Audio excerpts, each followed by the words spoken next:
Good evening, everyone, and welcome to Author's Quill. I hope everyone's having a great Saturday or Sunday, because some of y'all are a little bit ahead of us in time. I got some friends over there in Australia and the wee hours in the morning. So, I hope all y'all having a really good morning, especially if you've been up all night on Saturday night. Big plus. For everybody else over here in the United States, I hope your afternoon and evening's going well. All my friends out in all my friends out in New York actually are getting ready to go sit down and enjoy a late August sunset. See how it goes for them. Shit in Cali, it's just afternoon, man. They're barely past lunch out there. They're what are they, like 2 hours? It's what 2 o'clock out there, huh? So anyway, I hope everybody's having a good time. We have Lance Robinson with us tonight, and Lance has been on with us before. He's an interesting individual, just say that. In a few minutes, I'll let him actually come up here and talk and tell us a little bit about himself. John, what are you doing? Wait, I thought when you're in Tampa next week. Yeah, next week I'll be in Tampa. Or actually, I go.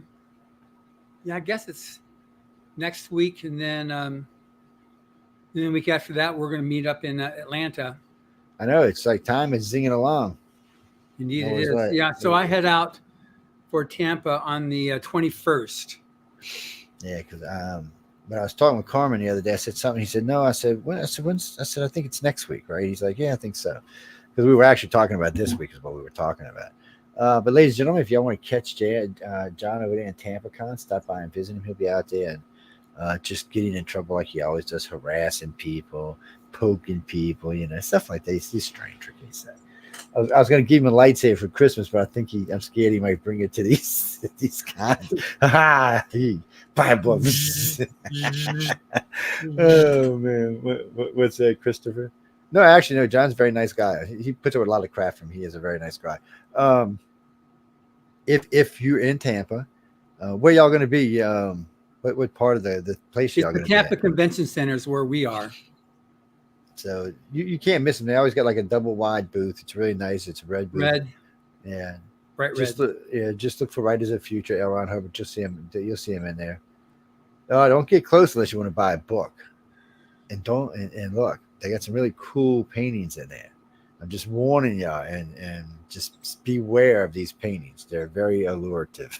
I said that wrong, but still, y'all know what I meant. But really, truly, guys, they're really a nice crowd. You should stop by and say hi and really buy a book. It just helps out the Writers of the Futures gang to put on a good gala every year. So, anytime you're buying a book from them, you're actually helping pay back to everybody else who's out there trying to get ahead, get into the fields. Yes, it's like a big happy family. Well, we'll ask Lance. Lance, how are you, man? How you been? Life's treating you okay? Oh, we lost you. Poor Lance. And then Amir's going to be with us all in the second hour. He just finished the book signing, so he's all excited to talk. Oh, cool. That's even more fun. It's all right. There we go. We got you back. Yeah, we back. Yeah. I'm too cheap to replace my external earbuds and microphone often enough, so just go with one here. But I'm doing great. Since we talked last, I think we talked on this show before the Writers of the Future Awards Week and Gala in April. And since then, I've been to Hollywood, been to that amazing event, and lots of writing and working on my own short story collection that's coming out soon. It's been a whirlwind few months since we last talked. It's so we can talk about the gala a little bit now. We can talk about the whole process a little bit now that you've been. They threatened my life not to talk about it before the event, but everybody knows about the 24-hour story. It's like legendary at this point. And you're out there, you're minding your business. What were you thinking about all of this? Just this kind of walk us through how you just boom. Because I know it's kind of an eye-opening whirlwind kind of experience when you get there. I've seen it enough times now that I know, it's just a lot to take in. So how did you feel? Just boom. It was really exhilarating and scary. Scary in a good way, but just not knowing exactly what to expect, but knowing there was going to be so much. And the other writer winners, most of us had been interacting for a few months online. one of us set up a Discord, and so we were exchanging messages with each other, getting to know each other before. So we were already starting to be friends before we arrived there. So getting to meet the other writer winners was fun. And but then once we were there, like we dived right into the work, into the famous fire hose of information. That's what it is too. Well, I mean, it's a wealth of information. When you're sitting there listening, and see, I have the advantages. I'm just listening. I'm not actually involved other than listening, but watching all of y'all and seeing what y'all come away with. Because, you know, I've almost always interviewed everybody who's been there on a secondary time after they've been there. And, you know, I see a lot of y'all come away with a lot of interesting stuff. Not just learning stuff about your craft, but also kind of a story kind of thing, how the whole event went and how you met some of the big names that actually are out there judging. By the way, ladies and gentlemen, we're talking about Writers of the Future and Illustrators of the Future. It's held in California every year in Hollywood. The GALA is held actually in April, and he is one of the big winners, and it's an interesting experience. So you're there. So first off, I know they asked you about the 24-hour story. So, and this is one of the biggest questions I get asked about this whole damn event is, how do they do that? It's impossible. Now, watching y'all for 5 years, I know personally it's not impossible. And I've actually seen some damn good stories come out of here. So, I mean, so how did you feel? Were you like, uh-oh, why did I get into this? Or were you like, I got it, man, it's under control? Or, I mean, how'd you feel? It was tough. I don't write that way normally. You know, I go forward and then I see something wrong in the previous section. I've got to go back and fix that. I'm a kind of labor and fret over every word and revise and revise and revise. And eventually I'll loop around forward to get to the finish line, which is, you can't do that if you're writing a story in 4 hours. No. So it was a different style of writing for me. It was very educative. Like I'm on the plotter and pantser spectrum. I'm more of a plotter. I'm the kind of guy who I plan out the characters and the plot, and I come up with a plan before I get much into the writing. And that probably won't change, but going through that exercise was so useful. It taught me a lot about my own writing process and about just getting the intellect, getting the front part of the brain out of the way. It's okay to sit and plan sometimes, but sometimes you gotta turn off that part of the brain that's trying to construct a machine and just let it flow and trust your intuition and let the words flow through your fingers. And so that's what it did for me.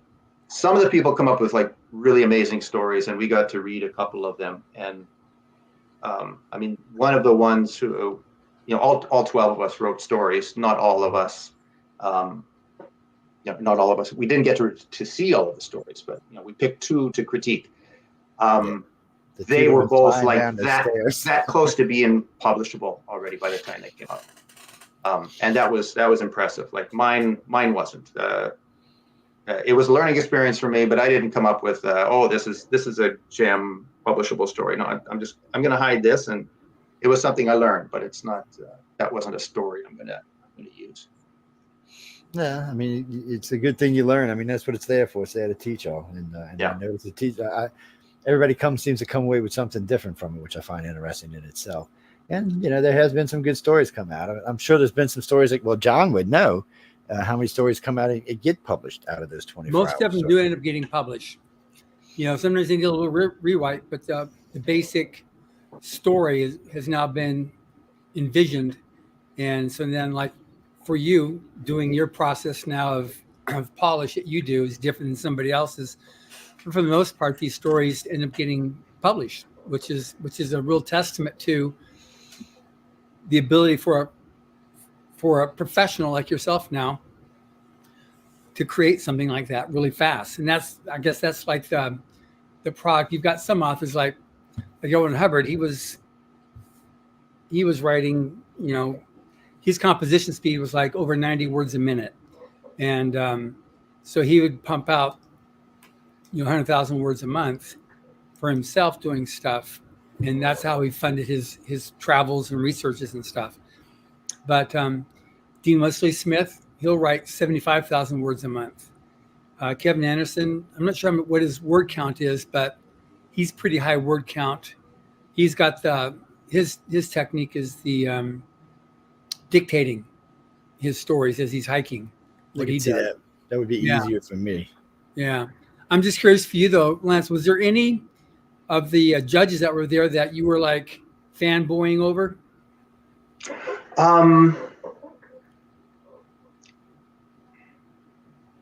And if not, is there anybody that you're most looking forward to listening to? Yeah, well, I mean, I had met Rob Sawyer years earlier, and it was good to connect with him again. Fellow Canadian, to hear from him, yeah. Kevin J. Anderson, Dean Wesley Smith. I mean, it was amazing meeting all of those folks. The one that got me emotional wasn't a writer, wasn't one of the instructors, but it was the widow of A. Van Vogt. Lydia. She is Lydia. She is, and I got to meet her briefly, and just when I met her at the GALA, and it was so nice to hear from her. I'd gotten to know her listening to your podcast, John. On you had her on for one episode. Yeah, good. So like her whole history there with Eisenhower, General Eisenhower. Yeah, that was like her story was amazing. Yeah. She's like 97, 98. She's still wearing heels. She is such an amazing woman. Yeah, and she was married to one of the important historical figures in science fiction. Mm-hmm. A.E. Van Vogt. Yeah. Well, that's good. Yeah, she loves that event. She's come every year for many, many years. Oh, it was such an amazing event.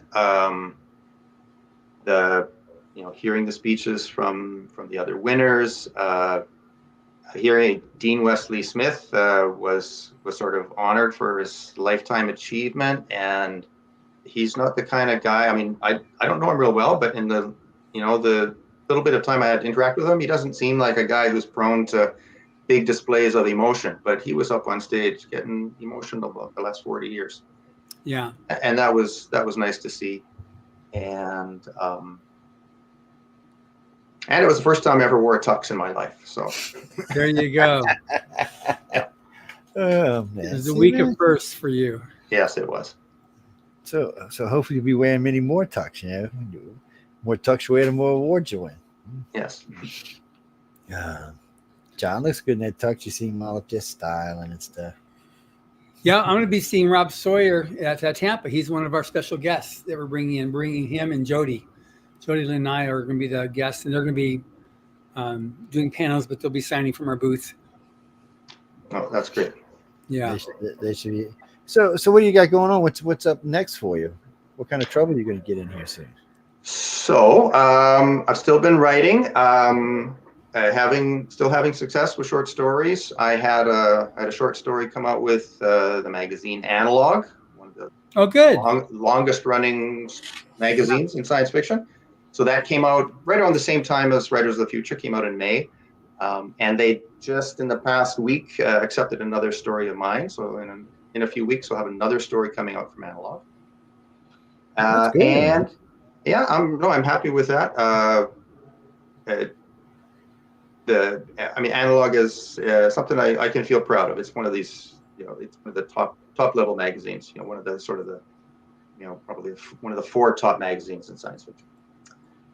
And I'm coming out with my own short story collection, and that's going to be released on September 12th. So I've had a few stories published over the years, some of them in just small press magazines years ago. But I sort of I filtered through and picked out some of the best ones and put together a collection, and ready for that to come out and start marking it in and give people a chance to read some of the stuff I wrote. How are you publishing that? Indie publishing. So I'm working with a few different platforms. Drafted Digital for the ebook, KDP Print for Amazon paperback, and Ingram Spark for the paperback for everywhere else. Good. Yeah, before we go on, explain indie publishing, because I get this question every time we talk about it. I always get 5-6 people write into me. Well, what are they talking about? And I'm like, well, listen to the show and you'll learn. So now, every time we bring it up, actually, several little things that y'all say, I make y'all explain now. But one of y'all just go ahead and explain to them what it is. Sure. Well, I'll start, and maybe John, if you can jump in, because I mean you know a lot about this as well. With the new technology for things like print on demand, it is no longer necessary that a book has to have, 1,000 or 5,000 copies printed for it to be economical. Even the big publishers, a lot of their books they're doing print on demand for a lot of their books. But that has made it possible for any person to publish a book. And so there are services out there. Amazon has theirs called KDP Print. There are some that lean more towards Kindlepreneur. Yeah. And Ingram Spark is another one. So an author can format their book, go through the platform, upload the book, and it can be then available on platforms like any of the sort of the online book selling platforms. Amazon, of course, is the big behemoth there, but Barnes and Noble, in Canada, Indigo, any of these online bookstores can be reached through some of these self-publishing platforms, and so that's one of the reasons why there's millions of books published.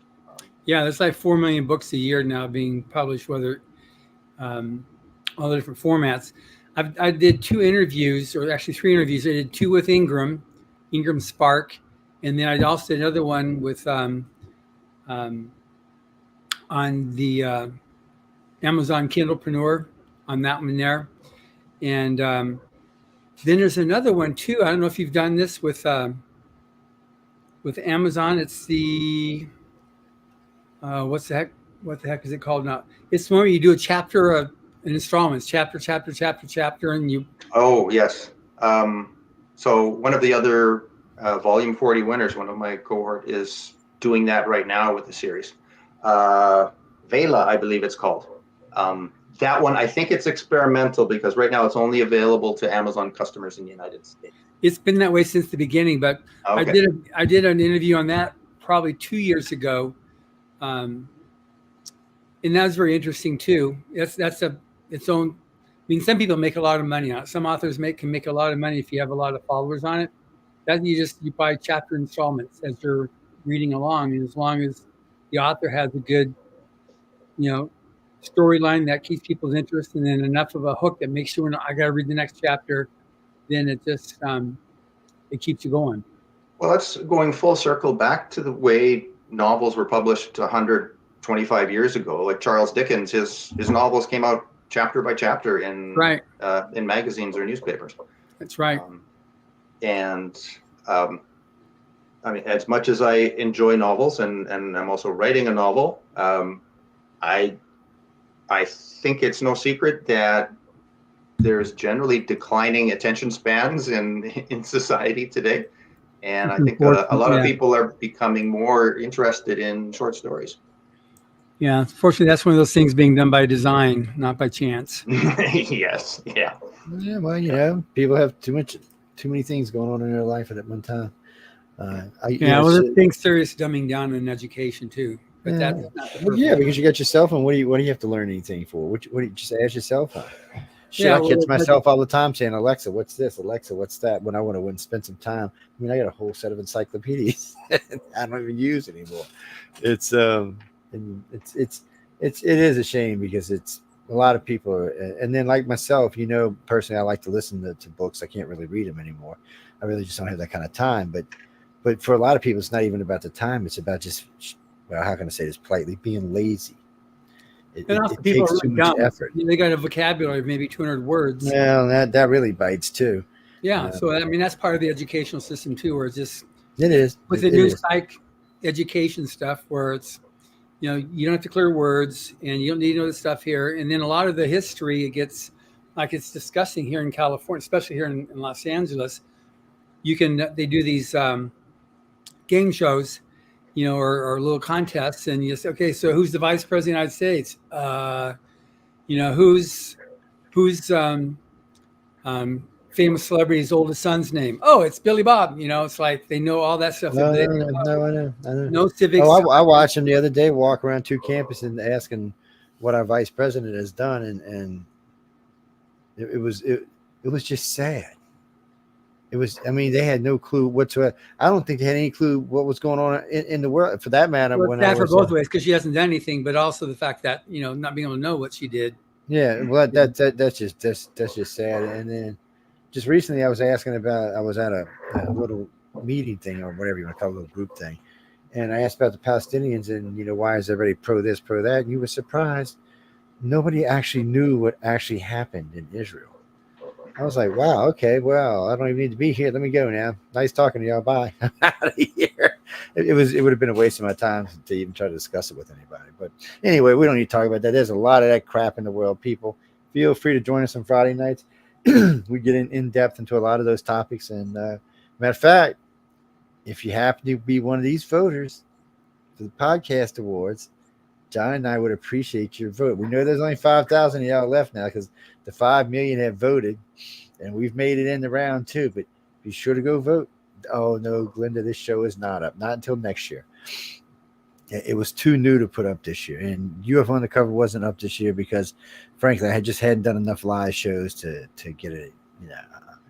But John's up, Right as the Future's up there, and News and the Flip Side's up there. So go check it out. Right, the Future's up in 3 different categories. We're in art, and we're into education, which is a big thing of what I do with Right as the Future, and then the third one is storytelling drama. So we're very excited about that. Remember, people, I am friends with the aliens. If you don't vote correctly, it's going to be like Santa Claus coming to visit. Oh, anyway, be sure to get out there and vote, though, people. We appreciate everybody who voted for us to get us this far. So yep, it's nice to see both our shows up there in the lights. 5 years now, runner up every year, second place. Runner up. Well, I'm not complaining. Well, yes, I am complaining. Yes, you are. I was going to try to say it. Always complain. I'm complaining. I don't like to lose, people. I'm sorry, but anyway. Well, I'm hoping to see like some really good sci-fi work come out of Lance. Man, I need some new sci-fi. So wait, while we're on this, what is your favorite genre to write in? Science fiction. Science fiction, yeah. Just straight out science fiction, or like near now science fiction, or I write hard science fiction. I write sort of near future, political, and sociological science fiction. That sounds interesting. What was the inspiration for your story that you wrote that you got published in Rise of the Future? Well, so part of this I haven't talked about before. That story was actually a prequel.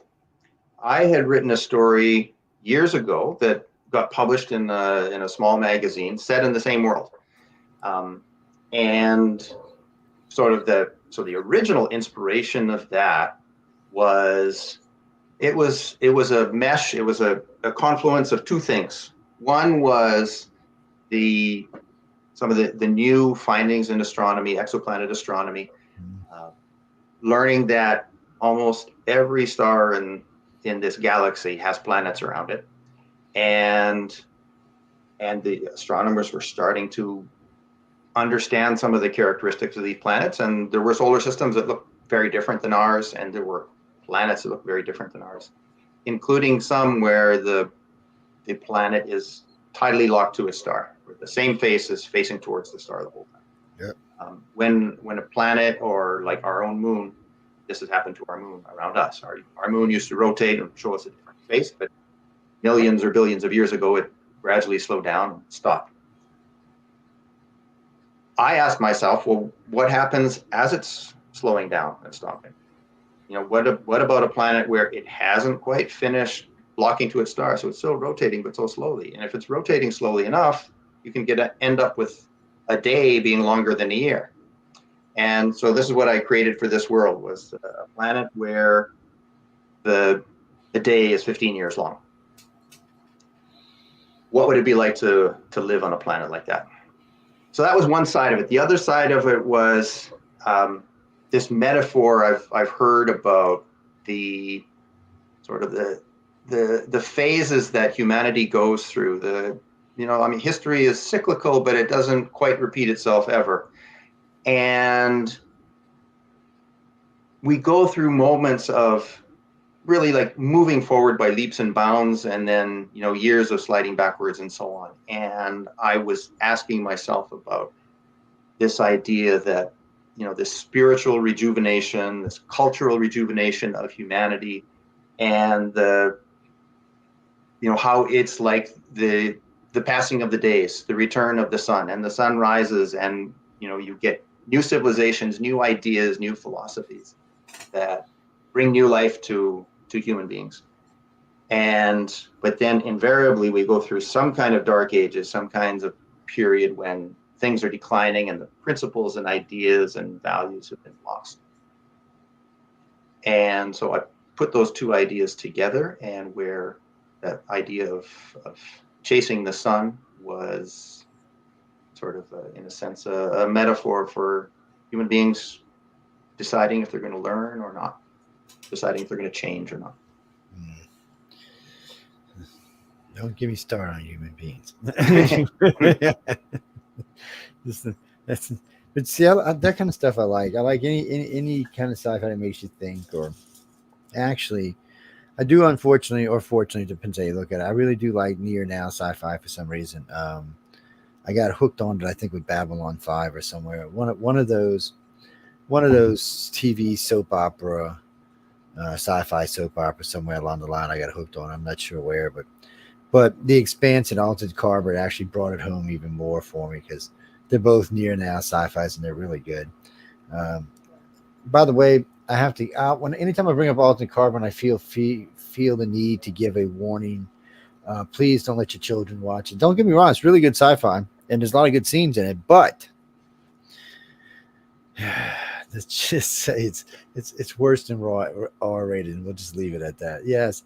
You see a lot of stuff that you don't want your children to see. That's all I can tell you. This show is not rated high enough for me to tell you any more than that, but it is a good sci-fi experience. It's a good sci. Any of that stuff makes me feel good. Or anytime I see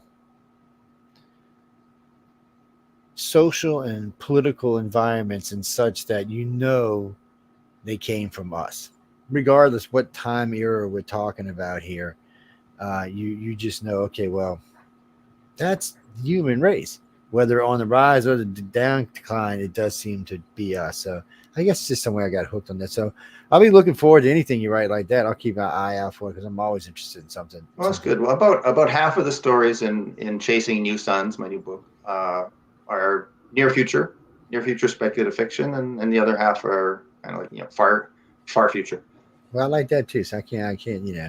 Somebody said, well, you don't like far future? I said, yeah, man, you ever heard of Star Wars? What the hell are you talking about? Star Trek. Well, I guess technically, it depends which Star Trek we're talking about, whether it's near future or far future. But yeah, because when they made Enterprise, it brought it a lot closer to where we are today. Yeah, don't ask me. We're not even going there, people. No Doctor Who. No, sorry, we don't talk about Doctor Who on the show no more. No, sorry. What? No.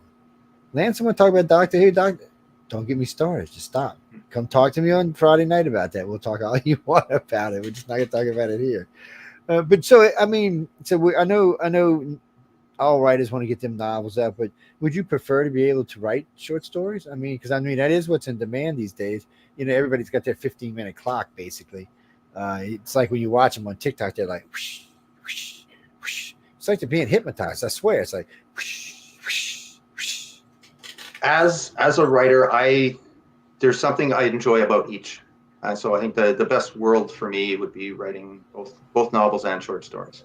Yeah, that would it's pretty close to impossible to make a living writing short stories. I was going to say, you need the novels to make a living. Yeah. But even if it was the other way around, I think I'd still write both. And even if I I'm working on a novel now. If I'm successful with that, I have no plans to stop writing short stories.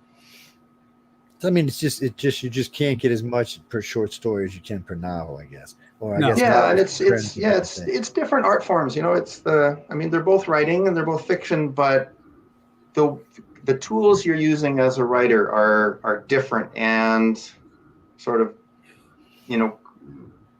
weaving around and exploring a dozen different options and weaving them back together the way you do in a novel is fun and interesting and fulfilling. But there's something like this sense of satisfaction of crafting this little thing you can hold in your hand and look at it from different angles all at once. And short story that you can hold it all in your head at once and you can see it all at once. And wow, I created that, and it's I think it might be perfect.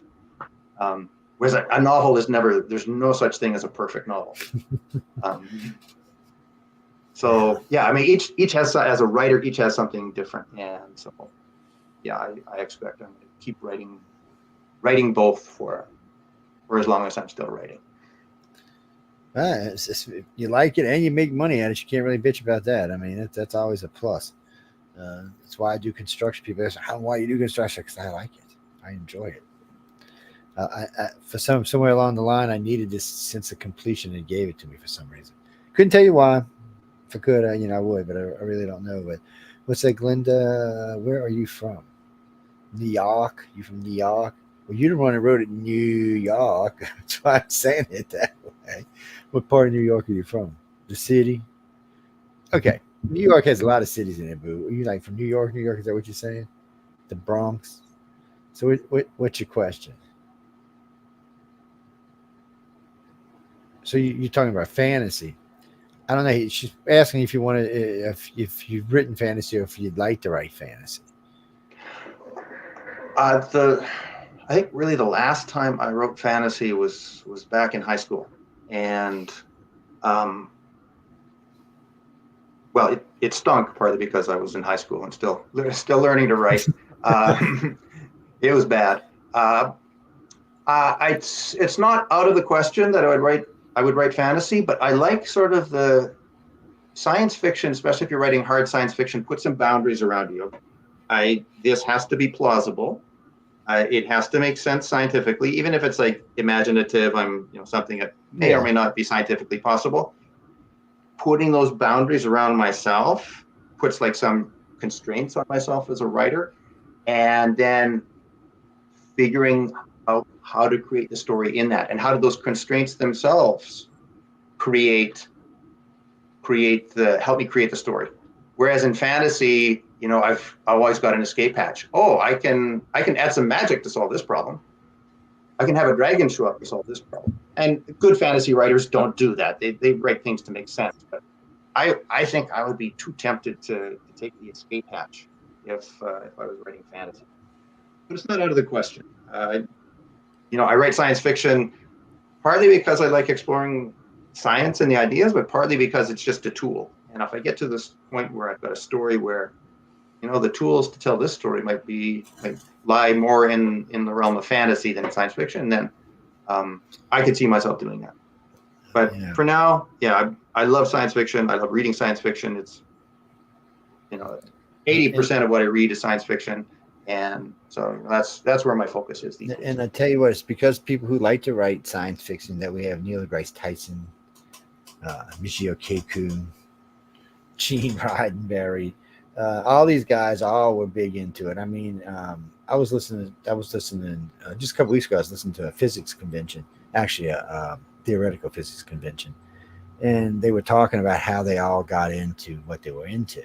All of them. There's not one person at the 100 that took the stage that didn't say thank you sci-fi in some shape, form, or fashion. Someone went back as far as Buck Rogers, the first version of Buck Rogers from the 30s. And and I was kind of like, damn, they were talking about watching them in reruns as they were a kid in black and white. And I was like, shit. And that's going back. And then they were talking about, and then one guy, actually a couple of guys talked about Leslie Nielsen got him into it. I'm like, and it took me a minute. I forgot at one time he did serious acting. He was in Forbidden Planet. That's and right. he was the lead in it, and a couple of them were like, yeah, that got me in. That was it for me. I seen that, and I was done. I was like, I go back and watch that movie every once because it's funny. They get to pull off talking things. Never thought about wireless or cordless. There's so much stuff you see in that it's just so much different than how our life is today. There was, Yeah. it's Well, I amazing. remember when I was a kid, when I was like, I don't know, 11, 12 years old, one thing some friends and I used to do maybe once a month or so, we go to the public library, and in the town where I lived, the public library would rent you out a movie projector. And they also had movies. And so you could go and like in your own basement, show a movie. And we would get like, these 1930s and 40s Buck Rogers or Metropolis, these old first science fiction films. And it was such fun. I've got such fond memories of doing that. No, I'd say I wouldn't stuff like that. I enjoy. So it's even today. It's not on. Even today though, I every now and then I'll break out the projector and watch something. I still got an old Akai reel-to-reel stereo. I rarely ever use anymore. Oh no, people! This is not state. No. This has tubes in it. Oh yes, this is what state of the art. I wasn't going to say state of the art, but it's not state of the art. No, it's back in the day. It was. I mean, Akai was a big name, and this thing will blow your eardrums out of the house. But it's a reel-to-reel for audio and video, so you can use it as a projector, or you can use it as a stereo. And what's funny is the case breaks in half, and it's got these two monster speakers inside each side of the case. It's a serious little thing, guys. It's a lot of fun. But it just kind of gives you a flashback in time of how people were before us, how they had to do things. And I remember my grandmother didn't talk about getting around the radio and listening to the radio all the time. They didn't watch TV, so they listened to the radio. And some of that, I guess, I one of the reasons I think I like old radio every once in a while is because I guess I heard some of it when I was a kid. Things because they would get flashbacks or go listen on TV or something. But I think over the years, because I kind of developed a thing for it. And it's one of the reasons I probably prefer audio books over written. I enjoy listening to the sound effects in the background, stuff like that. And, guys, here's what we're on this book 40. This year's book and last year's book is in audio version. So you can go get an audio version of the book. Yes.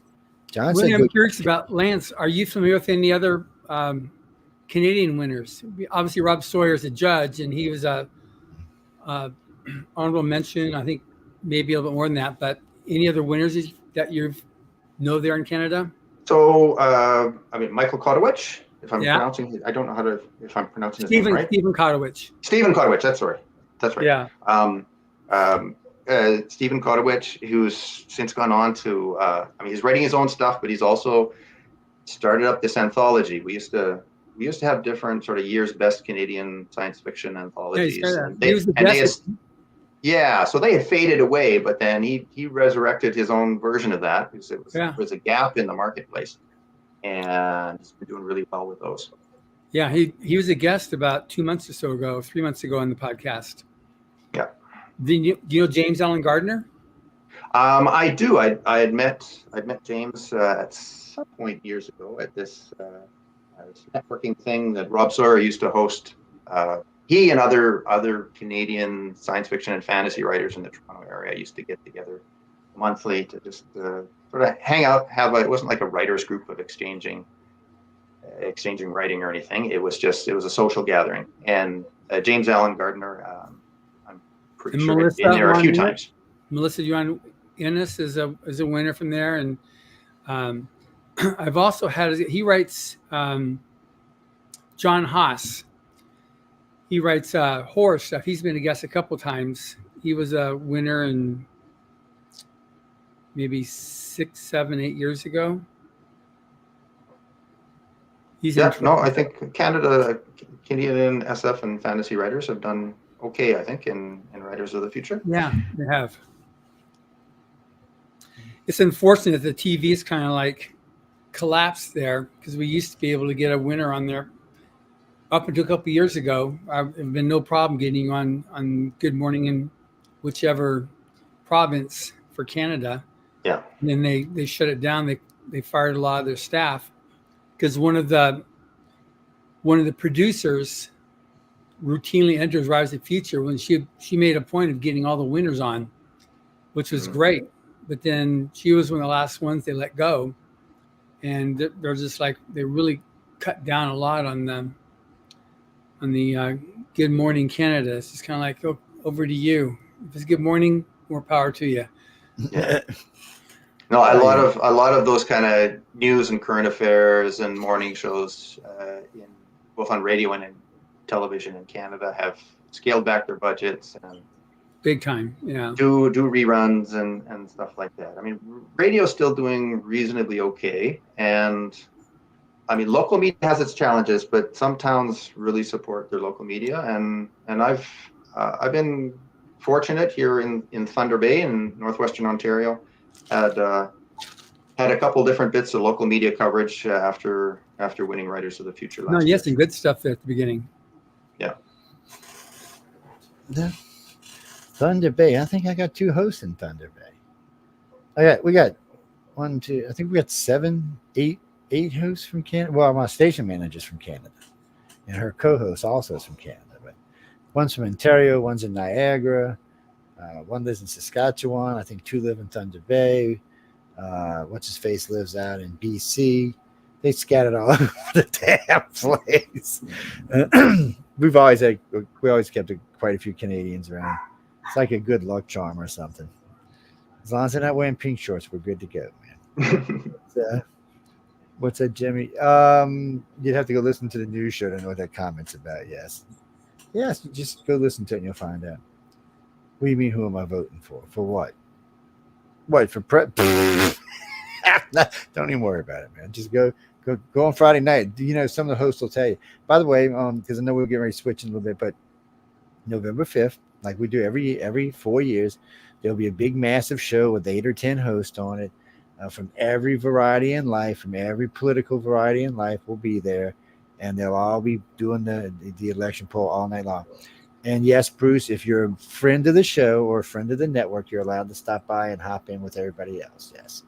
It gets a little chaotic some years, but everybody's real nice because we all know each other, even though my liberal friends and conservative friends hate each other. Or just on that night. The rest of the time, they're fine with each other. But on that night, they hate each other. It's kind of fun to watch. But, we're really hard-hitting, and we've done it for 4 presidencies in a row, and we've predicted each one right so far. So. We get out there tonight and we go by the numbers.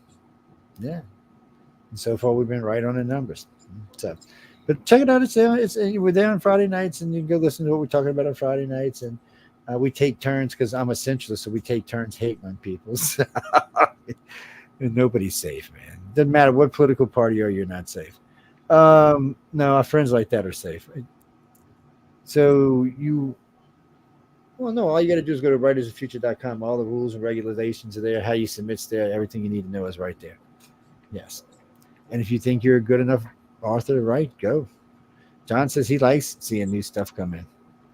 And even if you're not sure you're good enough, go. That's true. And submit. Because quite a few of the winners told me, I didn't think I'd ever be able to do this. And wham, bam, they sure the hell did it. So that's the way you do it. Where are you from, Jeffrey? Jeffrey is from Orange Beach, Florida. Orange Beach, Florida. Oh, okay. Well, I was thinking Orange Beach, Alabama. So, yeah, Florida, Bama is what I was thinking when you said that. But I now realize what you were saying. So he's just basically asking Lance. So why? Damn, I'm losing my voice. Why did you decide you want to write? He said, what was it? What was a motivating factor in your life that made you want to write? Wow, I don't know if I have an answer to that, because I've been writing at least since I was, how old are you when you're in grade 6? About 11 years old, at least. Yeah, probably before there. That. Me and a friend who lived across the street, I like telling stories. He was really good at art. We created comic books together. I'd write the story, he did the art, and we put together our own little comic book. In high school, I tried to write a novel, and wrote short stories along the way. It just, I wanted to do it telling stories. I think I was exposed to books a lot when from a very early age. And so just reading filtered into me, and storytelling. I mean, later when like as a teenager, I worked as a camp counselor, and part of my job was it's campfire time, and you got to tell a story around the campfire. And so trying to learn how to do that well, and sort of, I didn't realize I was doing it at the time, but sort of honing my storytelling craft.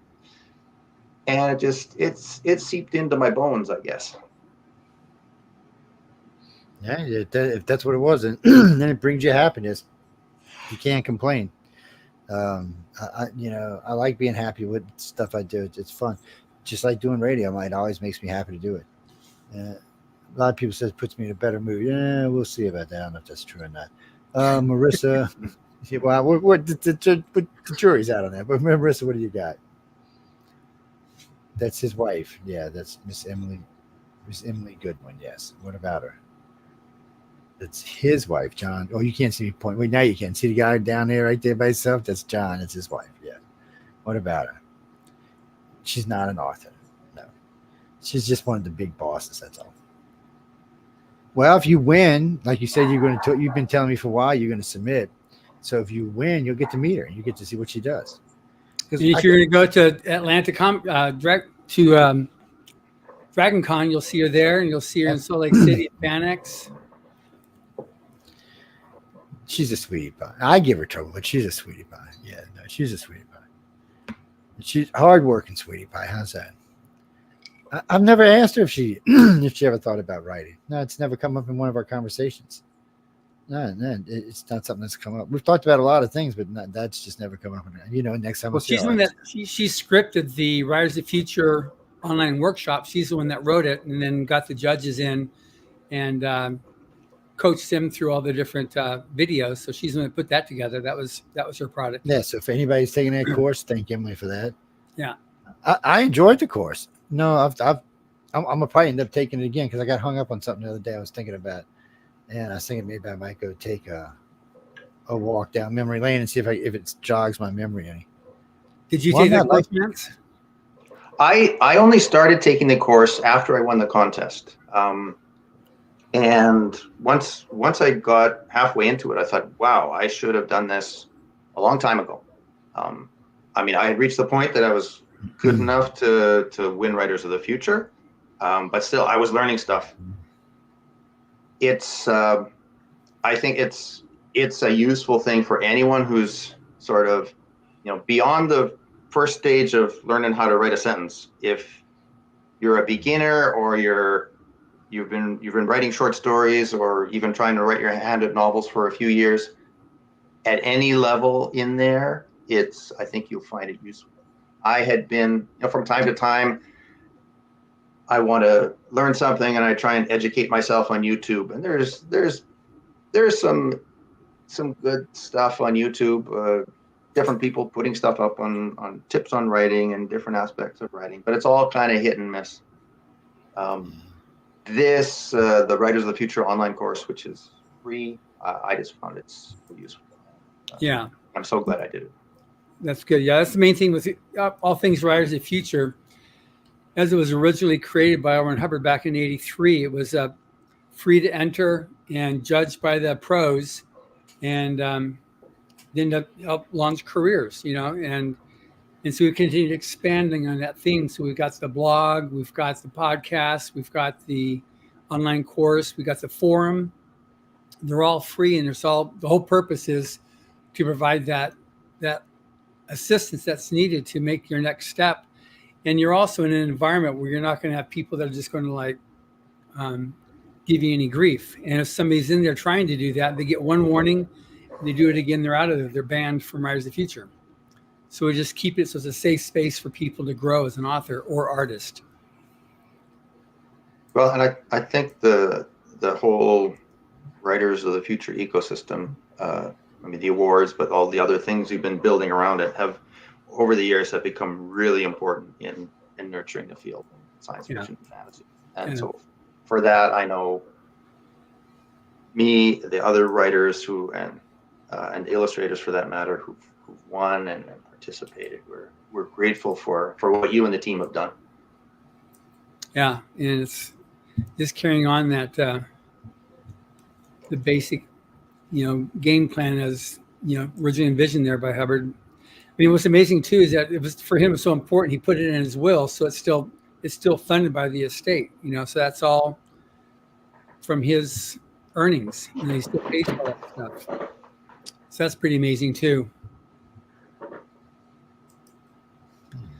So, and then Joe, it was fun with him coming out there. He was going to, the investigative reporter from hell, going to come in and find out, okay, what's the real scene here? Yes, what is the real story out there? It's somebody asked me the other day about that. I was talking at a little group in New Orleans. The guy goes, "Is it true you went out there?" I said, "You damn right it was." I said, "I gave that man so much shit." And the guy's like, no. And I was telling him some stuff I'd tell John, and they're like, "No, you didn't?" I said, "Yeah, I did." I said, "Look, when people make big claims, I expect big to back them up." And I said, anybody who knows me knows that's how I am. I mean, if you listen to me do lectures for any of the things I lecture on, people know, but it was but now when I'm traveling and they ask me about Rise of Future, I can be honest and give them a nice clean promotion and plug without it being, weighing on my conscience or anything. And when it comes out sincere, people see it sincere, whoever they are. And they change their opinions a lot of times on whatever crazy belief they had. Yeah. Which there's some with some crazy beliefs out there, by the way. But I have faith. I really truly do have faith that eventually everybody will get their brains straight. All right. Well, and I think maybe the best evidence is if someone picks up the book and reads it. Oh yeah. And they'll see how good the stories are. And I'm not saying that because of my story, but having read through all the stories in volume 40, it was such a delight to read what the other winners had written. And it's top level, it's professional quality science fiction and fantasy. It is. And it's fun. You can look at the list of past winners, you can look at who the judges are to see that it's legit. But I think the writers of the future volumes themselves are probably the best evidence that the contest, the Writers of Future contest, is it's a legit thing. Actually, yeah.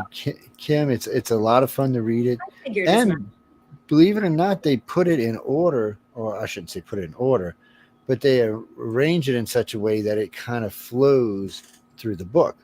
You have to read it to understand what I'm saying, but in other words, you don't have one story and then the next story behind it is so much different. It's kind of hard to make the leap into the next story. That's not how they put the book together, but you can get them. I don't think I have any. I don't have any I can give away, so don't just forget that. I might have one I can show you right quick. Yeah, but that's it right there. See, that's it right there. A nice, pretty, clean book. I was actually wearing this T-shirt earlier today. I thought about wearing it on the show tonight. So that's volume 40. That's the big winners. What's that, Christopher?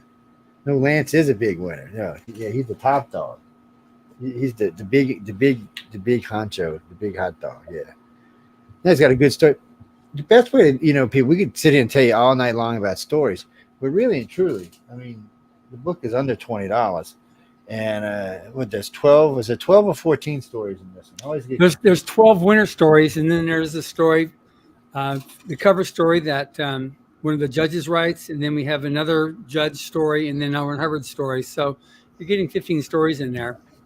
It's never 12 people. None of the books I've read yet have had just 12 stories. Yeah, no, you also have the other stuff too. Yes. But just in terms of ratings, like on Amazon, there's over 70 ratings and it's 4.8, and Goodreads has 100 and almost 150 ratings, and it's 4.56 ratings. So it definitely has, good stories. Denise, where are you from, Denise? Malibu? Were you out there in John's World? What do you mean? No. I can't guarantee you're gonna like every story that you see. I mean, it's It's 12 distinct different styles of writing. Some are sci-fi, a lot of fantasy. There's just a lot of other things in there they write about. And well, how many genres are on the website that they can write about? I don't know. It's been a while since I've Anything been over there. speculative, so it can be science fiction, fantasy, but then there's all the subgenres: science fiction, fantasy, and then it's dark fantasy, alternate history. It's just all that stuff there. The main thing is that when you read a Rise of the Future story, they're fresh, they're original ideas. They're not necessarily new tropes, but they're fresh takes on existing tropes. So it's something that, like, the judges who are very well read said, surprise me. Give me something I'm going to go like, wow, and make them want to turn the page. That's what you're going to get. And they'll themselves, they say, look, I don't always like Dave Farland, when he was the coordinator, he says, I don't like werewolf stories. But some people do, and there'll be werewolf stories in there. And Jody might not like, this story, and somebody else might not like that story, but they'll give it a fair shake and be like, wow, this is pretty amazing. What do you mean, Jimmy? Oh, no, you want to win, send lots of chocolate to Emily. Yes. Yes, that'll help. Yeah, well, it really won't help, but she'll appreciate it anyway. Yeah. She'll get mad at me because I'll be trying to fatten her up. But what's that? Oh, yeah, I meant to ask you. I'm sorry. Somebody asked a little while ago, how do you keep your character straight in your head when you're writing a multi-character story? I sometimes will have a separate document where I write a little character sketch of each person, some of the sort of the basic facts about them, write a bit of their dialogue to start getting in my head what they sound like, sort of their history, their motivations, what's important to them.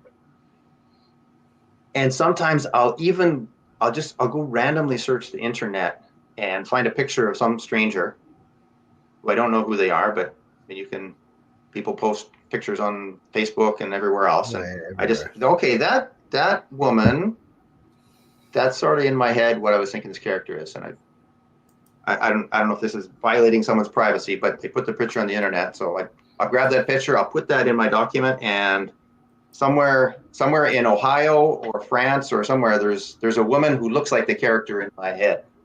And that's just part of making that character more real for me. So those are some of the things I do. See, what's that, Christopher? Well, look, if I start trying to write multi-role, unless it's a story I'm writing about somebody I know personally, I'd be all over the place. I'd be forgetting halfway down the line who this person was, what kind of dirty, no good, what they were doing. And I did that for sure. I think back to the first time I tried to write a novel, and then I shared it with someone, and they said, "You're mixing up the characters' names." It's like I had two main characters, and I hadn't realized in my head they were almost the same. And then I would forget which one was, and I'd put one's name when it was the other, so getting them mixed up in your head, losing track is easy to do. Especially when you're first starting. But so some of those tricks that I talked about of really trying to get to know who they are, and imagining and trying to make that person real in your mind is makes it easier to start keeping them straight. Yeah, I could see that would actually help. Pete, what's that? What do you mean writing about your environment? What are you talking about? You mean like where you live? Where are you from? Staten Island, New York? So you mean writing about Staten Island as a place? Well, I'm just trying to get it in my head what you're saying. What do you mean? How do you do that? Let's ask John and Lance. How do you do that? Because I really don't know. How do you write about your environment? Because when you said environment, I thought Anyway, so you're talking about in the area you live and the place you live, where you go have lunch and where you have dinner and who's down the street and stuff like that. Is that what you're talking about? How do you write that without being boring? I guess is what I'm going to ask y'all. Any pitches on that? Because that just seems like to me they would be hard to do. Well, just when there was an article in there that Hubbard writes. It's on the online writing workshop too, on Search for Research, where you have a person, a writer or somebody there, and somebody from out of town comes in, and they go to the corner drugstore there, and they see these old guys sitting there, and they walk in there, and then they go back and they write a bestseller about this town, and the guy's like, "What the heck?" It's somebody else coming in, and you get so familiar with it, you lose the freshness, you lose this, you don't see what's really there. And one of the things that when the drills, hopefully we'll be able to get that back in again, is Meet a Stranger, where the winners used to have so much fun going out there and just they walk on the street and just meet somebody they didn't know at all and just start talking to them. They find out they have the most amazing stories. And so that's one of the drills that you do, is like meet a stranger and then get a this little item that they pass out, that Tim or whoever passes out, just a little trinket or just a worthless piece of nothing, but they all become little prompts to come up with a story idea. And then how to research. Used to go to the library, but now it's learning how to use Google to do that, or whatever search engine you use. No, not that evil Google. I'm sorry, go ahead. But whatever search engine you're going to use to put together the research to put something, a story. But the main thing is you need to go at your own area. Your main problem with is that you stop looking at it in a new unit of time. You're just like, okay, I already know this stuff. You haven't bothered to sit down and just talk to somebody on the corner, this old guy that just comes there every day and just sits there, and you talk to him and find out all of a sudden he was in World War II, or he was there in Operation Desert Storm, and you find out what it was like. Wow, these guys have amazing stories, or they grew up and they were in the mountains and they had this adventure or that adventure. So the main thing on that is that you need to get your freshness of perspective, of viewpoint to your own locale in order to be able to write something that's interesting about you. Because if it's not interesting to you, you're not going to make it interesting in your story. And I'll let Lance pick it up from that. I think the other thing that's important is remembering you're writing a story, and story comes first. And so, if you are interested to write about your own place, and it's a place you'd need to try to look at it through the eyes of the characters in your story, and look at it in terms of what's happening in the plot, like what's happening in the story that relates to this place, Staten Island or wherever it is. If you're just describing your surroundings because that's your hometown and you love it, and it's going to come across as boring. But if you're describing it because this feeds into it, informs it, it affects the story, that the character is going this way, and he's suddenly encounters the craziest intersection in the whole city as he's trying to drive away from the cops or whatever. Now you've got a reason to describe it, and now that lets you as the writer also look at it with fresh eyes. And then the other thing is put yourself in the mind of that character, and what does she see when she sees? I know what I see. I've lived here all my life. This is my hometown. But what does that character see? How does she see things differently than I do? And I think that's part of how you make setting, especially if it's like your own setting, a place you're already very familiar with, how you can bring it to life in a story and make it serve the story while also, I want to do this sometimes too. It's like sometimes I'm writing about northwestern Ontario, or I'm writing about the Canadian prairies where I'm originally from, and to just put those descriptions in there because I love those places. I don't know, some travel writers know how to do that maybe, but in a story, I think you've got to put it in there because it's serving the story.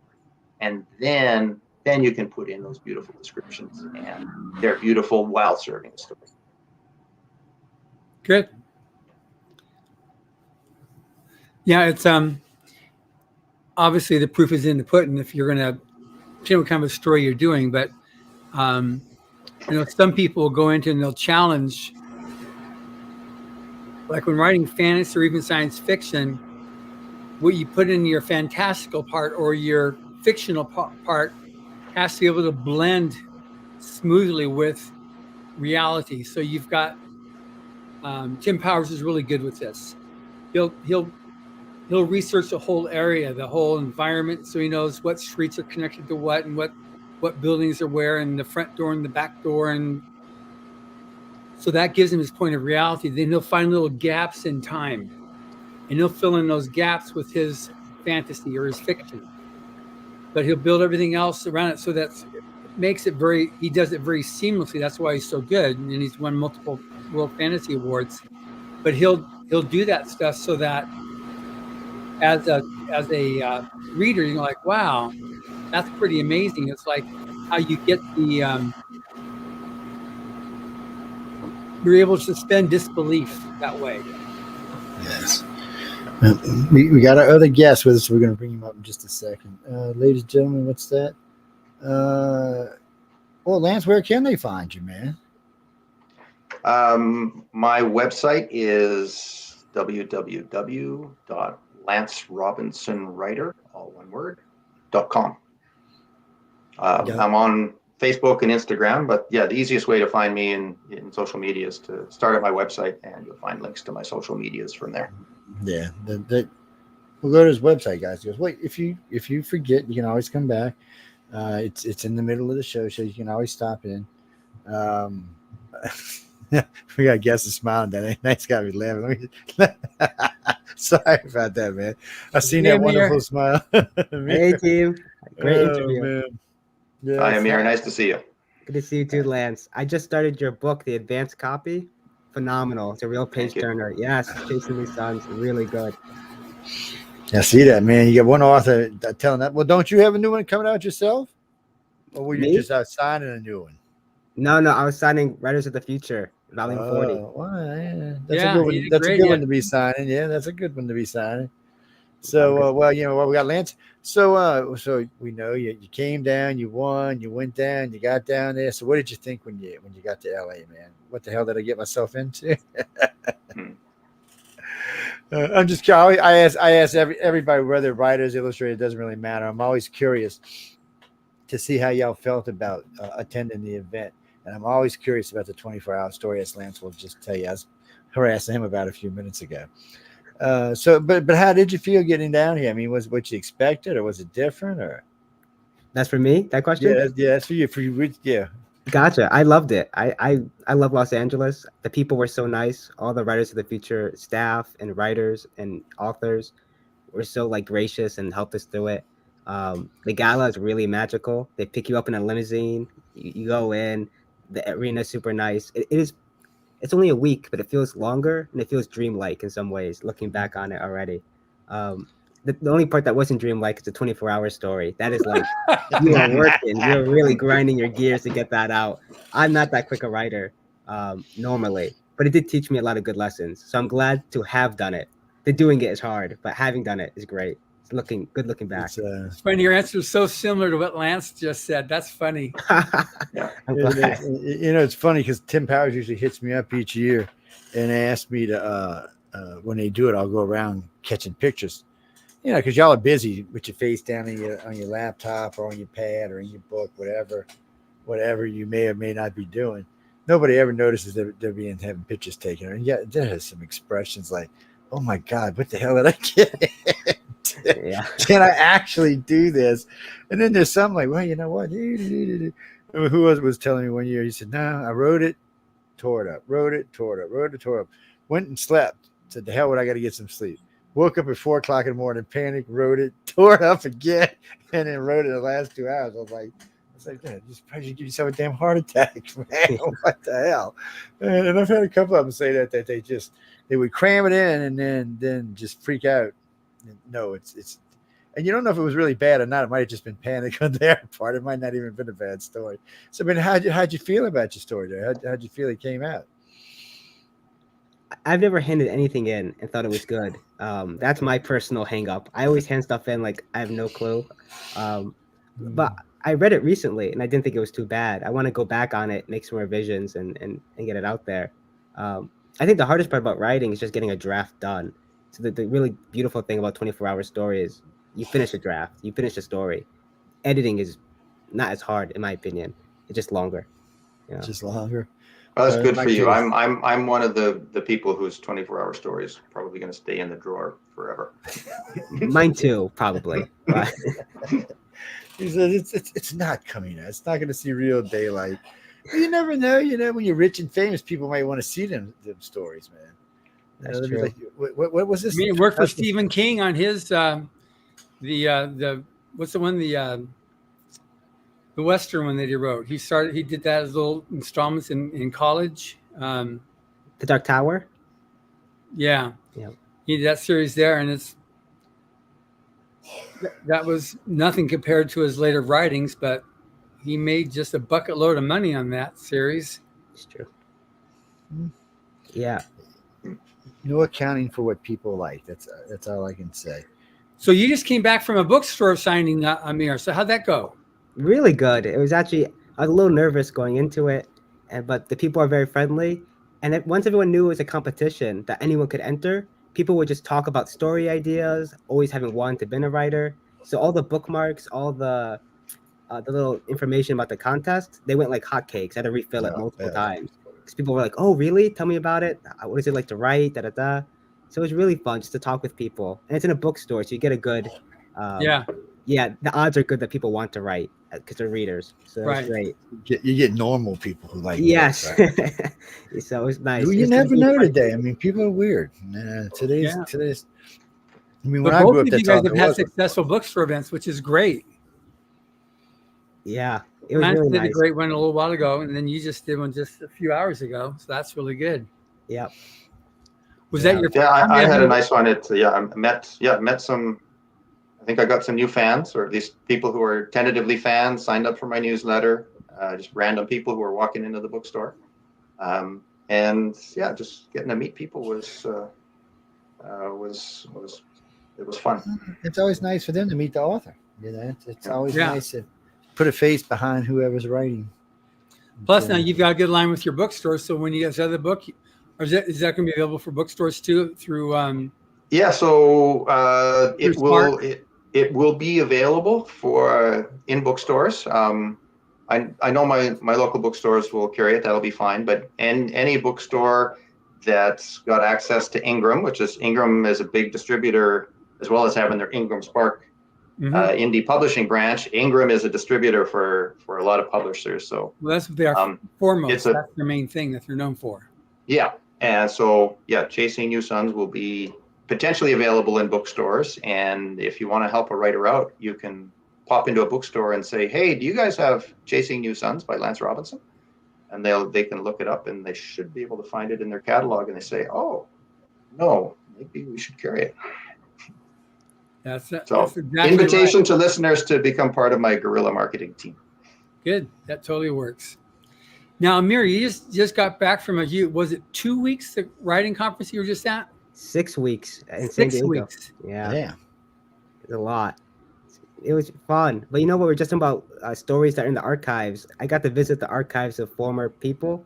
I saw Octavia Butler there, Tasman Meir, some Writers of the Future people were in there. Octavia Butler, she was a judge for a short. She got sick right after that, and but I met her, went to her house, and all the walls were just books. Wow, she was amazing. She was such a sweet lady. She became a judge, and she got sick, and she had her heart problem. But oh my word, she was great. A really nice inscription in a book she gave to me. But she's an amazing woman. Yeah, I'm a huge fan. That's amazing. And Yeah. I was in San Diego, and it's like all the great science fiction writers had something nice to say about Writers of the Future. It's a very small community, and they all know each other, which is nice. Yeah. A lot of crossover at Clarion. Yep. That was great to write. And I talked highly about Writers of the Future, and a lot of my fellow writers want to apply for Writers of the Future. They go, "I'm going to get this one ready for Writers of the Future." Good. So, so you might see them there. Yeah, a lot of our judges have been teachers at Writers at Clarion. Yeah, like Tim Powers was talking about it, I think. Yeah. He's definitely. I'm going to ask Amir a question.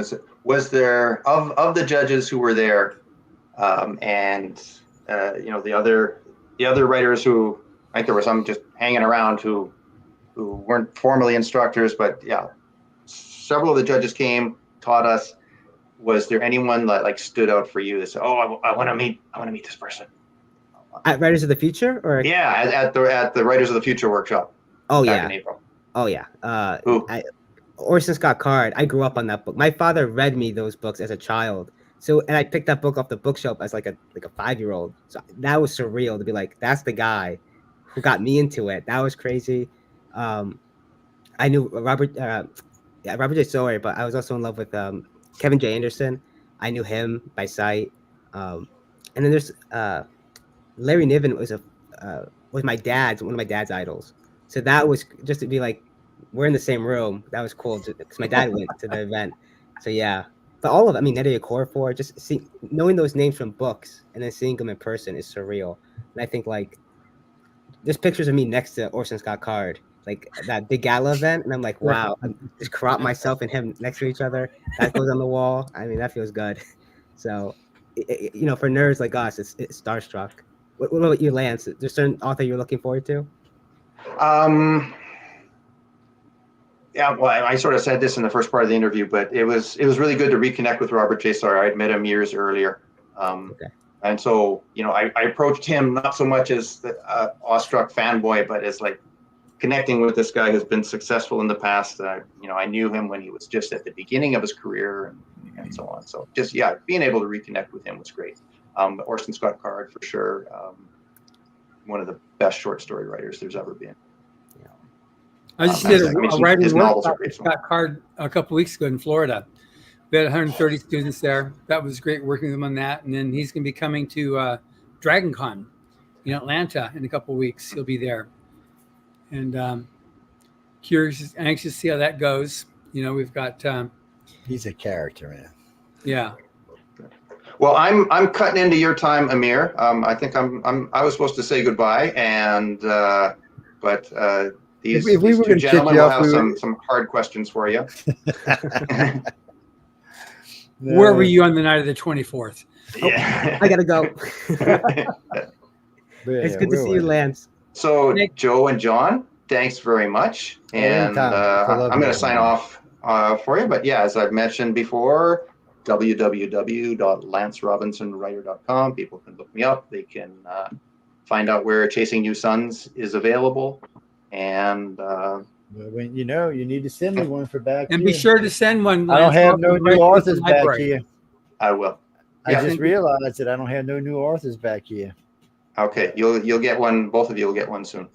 Okay, good. Yeah, yours will end up in the library. Here's next to his old. It'll stay back there. Grandpa. Yeah, That's his grandpa behind him there. That's right. I leave them up there forever until like they get replaced by usually they're up there for several months. So you see, Death of a Taxman's still back there. It's still hanging out back there. Well, you can't see it on camera right now, but it's back there. It's the reason it's there is because it's my personal copy, but it's back there. And then there's an assortment of other books back there as well. Yep, and that's another book by a recent Writers of the Future winner. So. Yeah. It's kind of funny, but yeah, be sure to check it out, guys. I mean, there's lots of stuff out there to read. I encourage everyone to go by and get all the books. I mean, I've been to 5 years worth of them. They've all been all the things been good. And then I've read back about somewhere around book 26 or 25 somewhere. They're not, you can't get them all. But these are the ones I got off of John's site over at galaxypress.com. So, you can get them over there. I think we lost John. He got the aliens have probed him. That's what happens when you live in LA, man. You get probed from time to time. The aliens swing by and say, hey, I just want to write a Futures guys. Let's bring him up here and give him a good probing. What's that, Shalee? No, they're both winners of Writers of the Future. Yeah, both of them. Yeah. Good. Well, I'm going to sign off before the aliens try to probe me. Be good, man. Take it easy, Lance. Be good. That was kind of weird there we had going on there. Hold on, I'll grab John. I just heard him bloop back in there. I know I heard the bloop. And there's hey, what's up? What up? Something got you. We were talking about the aliens were probing you, man. We were like, what happened here? What happened here? So I mean, more you get down there, you're in LA, you're with all these people around you. I mean, first off, you got all the crazies that live in LA and running around in Hollywood. They got down there, and then you've got all these new people that you're getting to meet. And then all of these judges. I remember the first time I met some of these judges, and we were sitting there, and I had talked to them enough that when I seen somebody who was, standing in the way, I'd walk them over there and introduce them to them. But it's always funny to me to watch these judges, that, oh, we'll go to lunch. You want to come with us? That's above and beyond. I mean, this is the guys going to lunch. Well, what was it? Kevin invited them all to his birthday at the pizza place. I was laughing my ass off. And that's to me, that's above and beyond. I mean, it's sitting having conversations in a nice, relaxed atmosphere. It's not a classroom. It's just sitting there chatting, and you get some good food, and you get to talk to someone who may actually help change your career. So that was definitely a highlight. Was in the lobby just hanging out with Tim Powers and Robert J. Sawyer, who were just talking about the craziest things from the past, including you in the conversation. I'm like, this is like a dream you would have, not something that happened in real life. That was phenomenal. It's and the thing of it is, I think they love it just as much as y'all do. They do. And the thing is also, like with Rob Sawyer, he entered the contest, many times before proing out, before disqualifying himself. Kevin Anderson entered, I think, 17, 19 times or something like that, and then he proed out. So they were where you are, 15, 20 years ago, 25 years ago. So it's not like an unreal thing for them. It's like part of their journey to where they are right now as Writers of the Future. So they're investing in the future thems. Yeah. So anticipating that you're going to be like them. At some point down the road, you're going to be another Scott Card or another Tim Powers or something like that. That's a dream. Yeah, it was for them. It was that way too. For them, they were looking at, Hubbard or Heinlein, and that's, you take a look at our earlier judges there, where you have, the guy that wrote Dune. I mean, he's, for crying out loud, he was one of the first judges. Anne McCaffrey, she was one of the first judges. These are like icons. I remember Brandon Sanderson. He was like, he's like the top of the game right now. Yeah. And I remember when we played the Advice from a Master, we did the Anne McCaffrey interview that we played, and he was just like transfixed watching it, And so these are the people these are the shoulders that we're building on top of, and how many more decades I want to be connected with it, but I've been involved since year 2, and but another 10 years down the road, you keep on doing what you're doing there, you're going to be one of those people, because I put feelers on different winners, who are in there, who's really working it, who's there, who has the mindset of playing it forward too. So Nydia Okorafor, I was in touch. She was special. She was in volume 19. I just stayed in touch with her, and just because she was I really liked her a lot, and so I just stayed in touch, and we just, as she continued to grow and grow and grow, I was one of those guys that connected up with her once she was famous. We just, every time she go to Comic-Con, I'd invite her, we'd have lunch and just talk, how's it going, what about this? And, track the career with her daughter as a baby. And now she's like this beautiful, tall, young woman. Yep. And just working with her. So now she's a great friend, and she's a judge, so there's other people I'm keeping my feelers on just to see how they're going, just to track them. And I know for both writers and illustrators, there's people that are like, okay, good, let's follow their careers, because you're the ones that are most likely to carry forward that torch of Writers of the Future, because it's now with 10,000 entries a year, we have a lot of bandwidth of writers. We cross many spectrums of writing styles, a lot of ethnics, a lot of religions, a lot of everything else, so that we provide a very good cross section.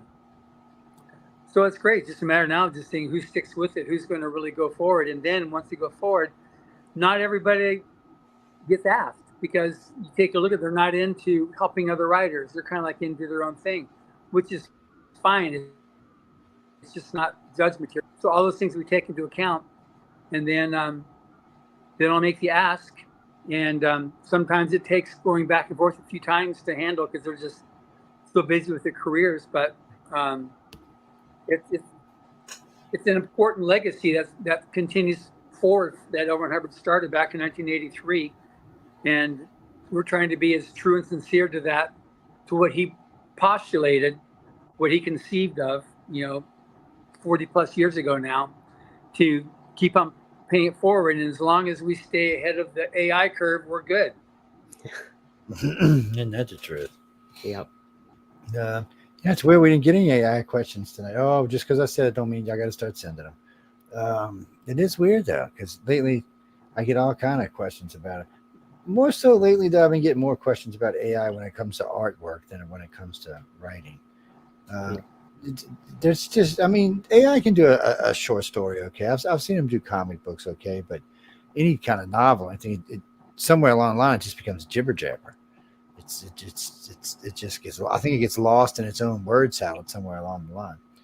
But I have noticed though, for the artists, the hands have been getting a little better, the feet have been getting a little better. That was one of the big tell signs of AI, was the way it did hands and noses and feet. It's getting better. Eventually, there's still apps though that you can use to be able to see if it was AI generated art too. Well, it should have, by law, they should have to tell you that it's been AI generated. Yeah. Which eventually Congress will get around to eventually, because if not, they can say that was somebody else's artwork, or oh no, it was AI generated. And Carly, right now you can't copyright AI. No, sorry. No, you can use it. Matter of fact, I have pieces on my computer that one of the Writers of the Futures winners did for me, Jeff Weiner. He was one of the first persons I ever talked about this with, and he generated a couple pieces. I still use one of the banners for one of my other shows, even today. It's a good banner. It came out really nice. But yeah, what bites about that is I would have paid somebody to do that banner. Instead, they did it for free. That is a good banner. And it took all of about 8 seconds. It's hard to beat that kind of stuff. But it's still not original artwork. And since I'm a big freak of oils, we never have to worry about it. Well, the main thing is that banner came from somebody else's art. Oh, yeah, banner came from somebody else's art, because it did. So it's like the computer created nothing. It scraped what was there. The prompts were to come out. When you look at the house, you can tell this is a designed house out of the 50s somewhere. When you look at the car, and this is all pieces that it just took from different places and different times and stuck them together. It did a good job sticking them together, mind you, but it's still it's nothing. It's nothing original in it. And you can look at it and tell. Right, computer cannot create. So the reason we don't get in trouble for using it is because it's like 8 different pieces put into one piece. So it's still original art as far as the law is concerned. No, people, it's not original art in the way you're thinking. It's original art as far as the law is concerned. It's not original art because it's not all new. It's a bunch of shit thrown together. So we had a couple pieces. I'm curious that are really here. How was the computer? How was AI addressed in your use of 6 weeks of a writing workshop? Did it come up at all? No, it was blissfully not mentioned. Which I'm not a huge AI guy, so I was happy not to hear about it. I don't think anyone mentioned it. No one used it, as far as I know. No one talked about it. Good. Yeah. It doesn't. It's one of those things that and I've talked with I've actually talked with 2 gaming companies now about this, and the one down here in New Orleans working out of what they like to call Silicon Bayou. They're keeping they're going to be using AI. They said they will be using it too, but not for designing. So what they're going to do is they've got all their illustrators and all their writers. So the writer's going to go out and write the story. The illustrator's going to go out and design all the work, and then they're going to give it to AI to mass produce. So instead of where it would take a gaming company 5 years to make one, now it'll do it in about 1.5 years. So that way nobody's losing their jobs. Everybody's still keeping their jobs. The company's going to matter of fact, the video game will be cheaper now because it won't have that 3 years of all those people being used to make it. It's a win-win-win for everybody, actually. So that's a good thing there. It's the companies I worry about are the ones that are just going to say, okay, AI is going to generate all of our stuff from this point forward. They'll end up bankrupt because I just don't think long term AI is ready to be out there on its own. What's that, Clara? Well, AI is everywhere now. We're not when we talk about AI, we're talking about in the art world for writers and for artists. but there's AI already everywhere. It's in when you go to the grocery store. Matter of fact, they're making Lowe's is buying this system so that the AI can watch to see if you're stealing on your self checkout. So I don't know. We'll see how it works. We'll see Oh how yeah, it one works. thing on your crawler at the bottom there, Joe, you can put it's no longer Steve, it's Amir Agora. Oh yeah, I didn't change it. Let me change. Yeah, I got to change the Steve titles Bentley, when we get when we get done. I got to change the titles. Let's see, banners. Yeah. What's that, Michael? Why you want to know how old he is? He looks like 25. he's a baby. See, you saying he's 40, man. I was like, where the hell did you? I'm like, where'd you get 40 from? No, really, it's just. Yeah, I know it's Saturday. And y'all must be having fun Saturday or something. Yes, I know. Huh? Why? Why? Are you like interested in something? You're asking a lot of questions here that I have no idea. You know, write to the man at his website and ask him those questions. I'm not going to ask him. So, but all I can tell you is right there and ask. The show that came on before this one was a professional with Echo Chernick. Yes, go check her out. Yeah, Echo is great. Echo's a lot of fun. She's one of my favorite judges. Yes, Very nice. yes, she's very ADD. She's very hyper. No, she's a lot of fun. No, she is. She's a great artist. And I like it even more because she does oils, and she knows I'm a big fan of oil. Well, you can go check her out. She's on before the show, and then her websites are all available. Yeah, just check her out and look for her. She's one of the judges. So Amir, what project are you working? So I'm just kidding. Amir, what project are you working on now? I'm between two right now. I just got back from that Clarion, so I have a bunch of short stories sitting on my hard drive. So I'm about to edit those over and then send them out. So I'm in editing mode, which is I think is the fun part about writing is rewriting. Once you have a draft, I feel all the pressure come off me. So I'm excited about that. And I'm finishing up some TV stuff. I work in kids TV, so I'm finishing up a script there. We're almost done with our season, and then I get a little bit break, which I'm looking forward to. Well, what kind of kid stuff you do? I work two of the shows. If it's get you in trouble, don't you? I was gonna say if it don't get you in trouble, don't say nothing. But you know. No. But I wrote for Paw Patrol. That came out already. I spent some time at Sesame Workshop where I did some kid stuff there. Oh, and I'm just finishing up at NBC right now on two little kid shows over there, animated. It's a lot of fun. I love it. And a lot of the things I learned from Writers of the Future transfer for screenwriting. So if anyone's interested in like writing for television, everything about character, everything about how to develop a story, they go hand in hand with script writing. So I thought it was really useful. Yeah. That's awesome. Yeah. So I mean, how'd you find? I mean, so you like working for who owns Sesame now? PBS. Sesame is just Sesame Workshop. I like they're the nicest people. I've been super lucky to fall into rooms of people who are serious about writing and who are really kind. Like Sesame Workshop is really kind people who want to get the best stuff out there and make work that matters. Like Writers of the Future is the same way, just in a different genre. Just people who are really interested in developing new talent and getting these new voices out there. And so I love it. I love Sesame. The people are kind. The writing's fun. I've always loved writing. And so I like science fiction is kind of my home, and then screenwriting is my job, which I love, but I love jumping back and forth. Yeah, well, hey, if you enjoy it and you make money, how'd you get into that? Way to be. Screenwriting? How'd you get into that? Yeah, COVID hit, and it was awful, but it was great for me because I was quarantined in a basement by myself, and I knew I wanted to write. I wanted to be a writer really badly, and I thought I'm gonna write one screenplay. I've never written one before, so I would just copy screenplays like Breaking Bad. I wrote the whole thing out word for word because I wanted to feel the words under my fingers. And then once I felt confident I could like at least format it, I wrote my own script, and it was about a child refugee from Yemen getting whisked away to a magical school to save his brother. And I submitted it to Sesame, and there's a competition. I was one of the winners, and they took me under their wing. And I think I was there for a few months as a fellow, and then I went to NBC, and I did Nickelodeon while I was there. Yeah. So it's just luck and a lot of writing, a lot of practicing the craft. And I fully agree that like people are like, oh, screenwriting's over here, short stories over here, novels over there. That's not been my experience. It's all here. It's all story, just different mediums, but it's always the same. It's character, it's good themes, it's passion. And if you have that, you can go anywhere you like. Just, a good story is what really matters, in my opinion. Yeah. We hear that, That's guys? great too. How you went in and you dug into your passion for story, just going and just emulate, and then you're able to do on your own. It's like, this was the winner that analyzed all the recent books in Brook. He did an Excel grid of all the different things, and then with that, okay, these what they all have in common. So he took that, he slept on it, and then he wrote this. And he woke up and here's my story, and he wrote it, and submitted it, and he won with it. But it's just like that passion of just like, I'm going to absorb and become this thing here, and just really said like that right there. Yeah. Was that James? Was that James Davies or no? Yeah, that's right. It's James Davies, right?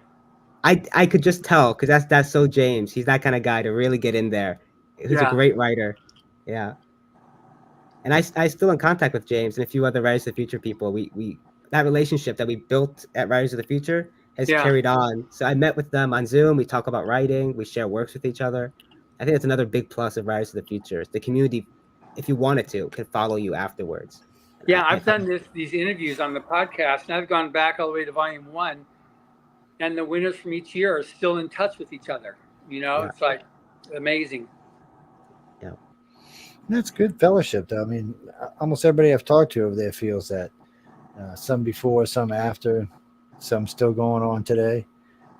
It's got to help, especially when you can give you can let somebody read something that you need read, and you know that they're actually know what the hell they're reading. Right. You're like, well, you giving it to your mom or your dad's always cute, but are they going to be biased? Yes, more than likely. Oh, my son wrote this. It's so great. And it might actually be great, but you don't really know that until you let somebody else read it. It's I'm serious.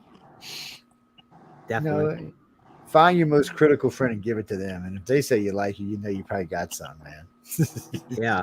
And it's nice coming up with the writers. I just saw Lance and get published. And I'm like, I know that person. I got to, flex and say, I know him. I knew him before. He was a big name. So it's nice to see people that you're coming up with come up with you, which I think you can put a price on. Yeah.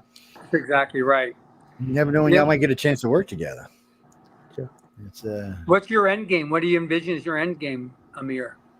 I have a dream, certainly, which is I'm really shooting my shot. This is like end game would be to stay as a screenwriter as a job, maybe get my own show, but then write my novels on the side, novels or short stories. That's my end game. That just a job where I'm constantly writing is like my dream. I love it. I love stories. I just love being in that space. Yeah. So, yeah. There's lots of shows to write for, and then there's lots of people looking for shows. So, I mean, every time I turn around, Netflix is looking, Hulu's looking, and they're looking. So they're willing to. I mean, if you do a good screenplay, a good screenwriting, send it to them. Yeah, it's a good chance you might get it because they got so much time to fill. It's true. I mean, and it's not even that, and they could have probably got away with a lot longer, but COVID screwed everybody because everybody maxed out watching TV until they couldn't watch TV anymore. So now they're looking for new stuff, stuff that jumps out. Well, now reality TV just took it in the shorts, so that just now kind of made your below delivered to them. So now they're even more dealing with content search. Yeah, I think people are looking for good TV too now, more than ever. Yeah, you really need good TV because Disney got its ass in trouble with a bunch of garbage that they put out. What's that, Jenny? I know I like Disney. I'm not hating on Disney, but unfortunately for Disney, recently they've put out less than what they usually do. How's that? Yes. Yeah. Well, they switched from they took their attention off story and put it onto agenda, and that's the main problem with them, I think, is they just went agenda and not like you were saying before. If you can tell a good story, which is what I think is important in movies and TV, and not trying to push your agenda. What's that, Michael? They're more worried about how you identify. Well, maybe so, but Disney will get back to Disney. Disney's all about making money anyway. So eventually, they're feeling a crunch right now from some shady stuff they've done. And then the money will get them. Well, the last time they did something stupid like that, they just fired the woman and everybody around her. So eventually Disney, you got to give them time. They think they're doing right. I'm not going to hate on them. They'll figure it out. No, I didn't watch. You know why I didn't watch that Star Wars movie? What is it, Taglyan? No, because everybody I know who said it Not good. And that's all I'm going to say. I haven't seen it, so I can't judge it. I'm just telling you what everybody I know who's seen it said. And my son's like one of the biggest Star Wars freaks on the planet. He's like, Dad, it was horrible. Wait, how can it be horrible? He said, first off, there was no Star Wars lore was all over the place. They took a lot of liberties from what I hear. Well, as some of the other places are finding out, liberties are not safe things to take now. People like genre for a reason, so it's not that. But I mean, Amir, there's lots of stuff. I mean, there's so much stuff you can write about these days. You know, Yeah. and make a decent series because we need some good series. Now, come on, you only got to have 8 episodes now. Come the hell on, man. When I was growing up, you had to have at least 25. Yeah. 8 episodes. What the hell is that? I know, but I'm looking forward to some good sci-fi TV. I think it's coming. Like Robert J. Sawyer had TV. His show was great. Yeah. So I There's think a lot we're of gonna come good back TV. on that. Yeah. And then that the fact that you know how to write for kids, there's a lot of money in writing for kids. So, you know, if you get, well, you got to get your own series, man. You can't. Yeah. That's the hard part. Is getting your If own you're just series. writing with a handful of other writers, now the money's not all that great. But Right. But I'm happy where I am. I'm paying my dues right now, and I'm learning a lot. yeah. So I'm in that learning phase where everything's. I love all the opportunities I'm getting. I'm really. I like the idea that you're doing. I mean, I think screenplays are a great way to go. I mean, you can make the money to take care of yourself and let you write your novels in the time you want to write. Plus, you might get some ideas about novels from stuff you're writing for other things. Yeah. What's that, Gene? Wait, Gene wants to. Where are you from, Gene? Before I ask this question. Oh, no, okay, you're a Canuck. That's cool. We got lots of Canucks that listen to the station. Gene's from Montreal. Wait, repeat that because that looks more like jibber jabber since you rewrote it. Yeah, rewrite it. No, just rewrite it. And Janine just wants to know basically why is there so much repeat, and do you think you can write stuff that won't be of somebody's already written, but just in a different way? Is that what you mean, Janine? I know what you mean. You just poorly worded. Yes. You say how can you be original because there's so much stuff out there? Yeah, she's just wanting to know how do you put yourself in that thought mode to get yourself away, because we all know this. We all watch a lot of stuff and listen to a lot, so we know there's a lot of influences. But she's wanting to know, is there a way for you to just pull yourself away from that and really look at something that would be more unique? I doubt anything can be 100% unique, but you know. Yeah, but I think the thing that you bring that is unique. I think a lot of our favorite stories have very simple, like they're in genre, they're paying homage to something very real. Yeah. What people come back to is voice. Like if you have something, if you can say in an interesting way with characters that are uniquely yours, I think people respond to that. Like, you know, people watch Ocean's 11. It's the same thing every time, but you're there for Yes, the it characters is. and how they're written and the dynamics you're building, and that's fresh. I think that's forever green. It's like good story with good characters, because I think story is character. So as long as you're telling those kind of stories in a voice that's uniquely yours, I don't think you can go wrong. And you can play and you can subvert tropes once you get the handle of the genre you're in. That helps too. But I don't worry about that too much, being original, because if you're writing in your voice, it's going to be original. There's only one you. Yeah. Yes. Jess said you should write about vampires. Right. Yeah. No, Jess, no, don't take this the wrong way, but there's a lot of vampire stuff out there. What are you talking about? Oh, you're talking about Life Force, yes. That was an energy vampire, by the way. Mm. And that was another one they walked around half the movie naked. Yes, people. I mean, come on. No, I understand. No, it was. We'll just say it was okay and leave it at that. How's that? So now they're on the vampire thing. Look, y'all. The man, I wouldn't write about vampires. What do you mean? Fairy butterflies. I'm sorry, man. These people are smoking crack or something. No, that's Brandon Mull. Brandon Mull. He was a guest a couple years ago. He's got his series. We're in this. Have you read any of his stuff, Amir? No, I haven't. Yeah, he writes children's books in YA, and super nice guy from Utah.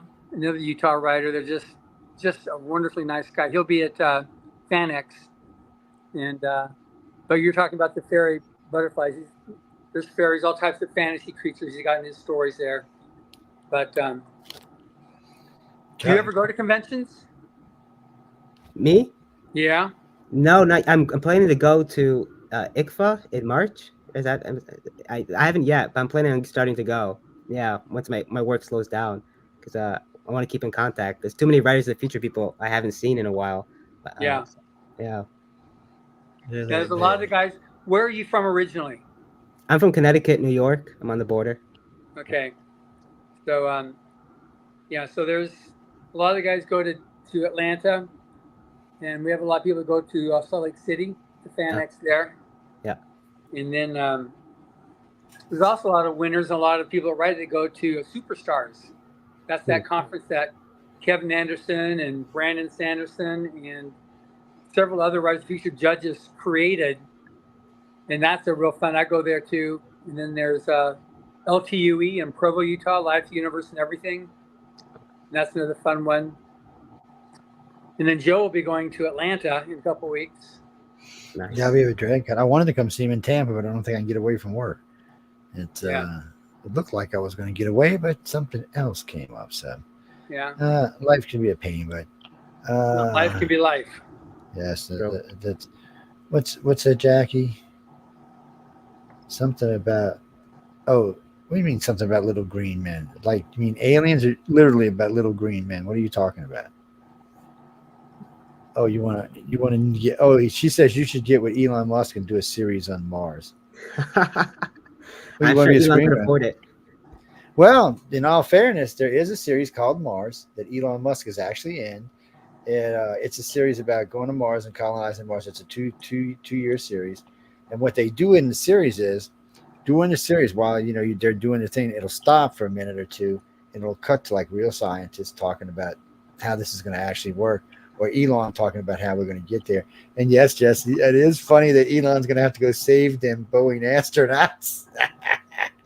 I'm sorry, that was mean on my part. I had a bet on that. I told you that crappy spacecraft wasn't going to be able to go back and get them. Because, look, all I know is Jeff Bezos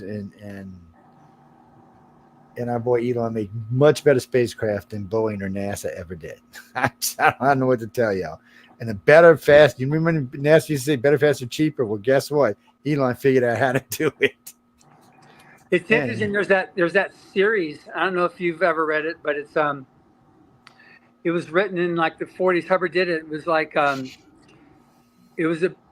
these various stories about. It's called Conquest of Space, and it was in back in the Golden Age, and what he said, there was the U.S. government kept on failing on creating their space programs, so it was actually private enterprises would actually conquer space. It was these guys there that went out.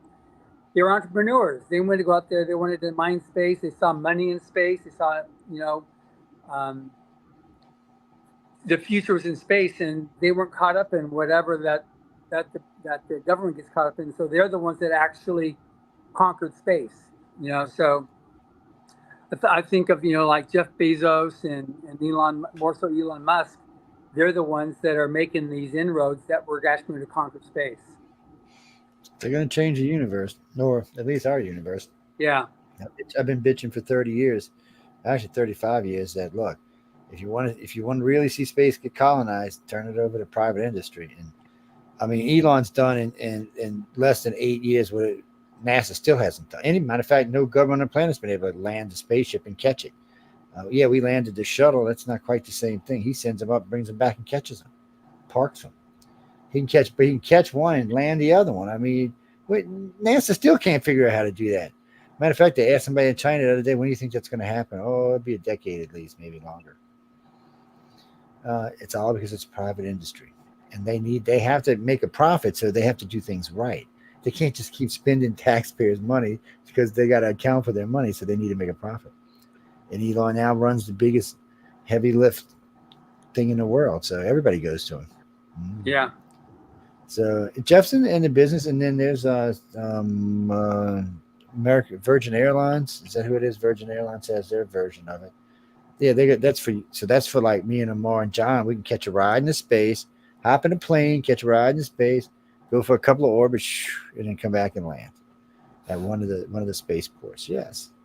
I'm ready. What are you talking about? I'm ready to go to Mars. I'm bored. Yeah, Mr. Gotbuxer, why don't you buy a ticket for me too?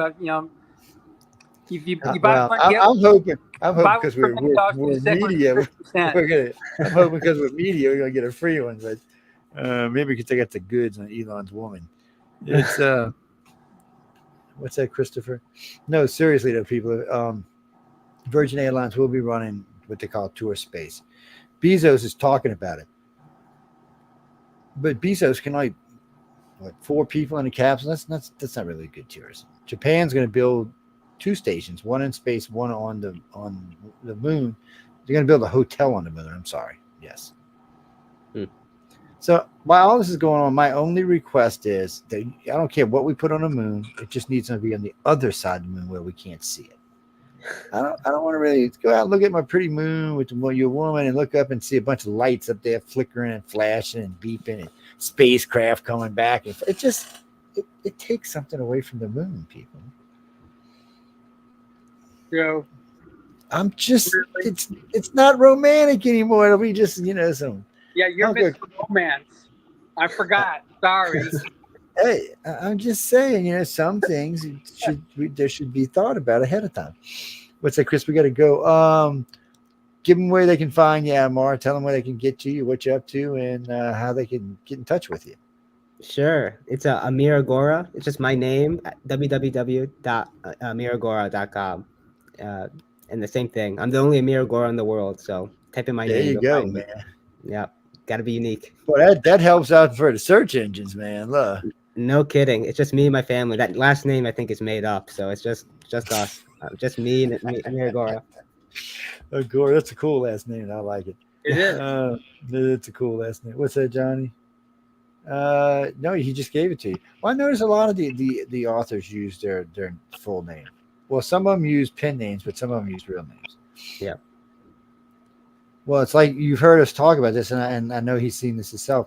So one of the things they make you do while you're there, because you got to sign books and stuff, they make you sign your books with a different signature, your artist signature versus your real signature.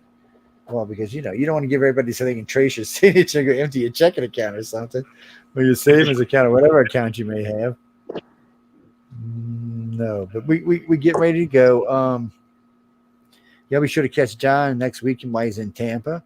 Yeah. Anywhere you're going to be, Mr. O'Gore? Anywhere close by, or no, not yet? Going to Dragon Con? Dragon Con's not that far. It's Atlanta. I might be in ICFA in March. Where you stay at? What part of the country you're in? I should say. I'm on the East Coast. I'm in New York. Oh, you see, Atlanta's right there, man. It's only like 5 hours from New York. I got work. I'll try though. Next year I'll be there. Yeah, I understand the work part. You don't give it a good gig, man, for a conference. No.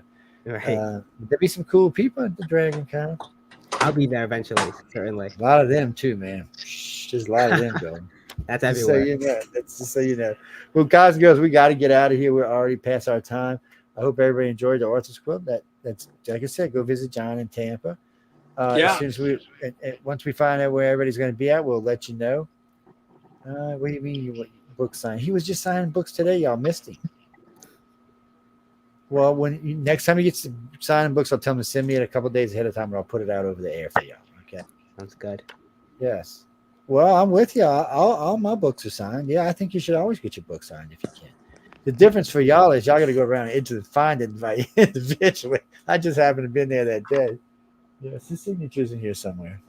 Yes, it is. It's in this book right here somewhere. Twice.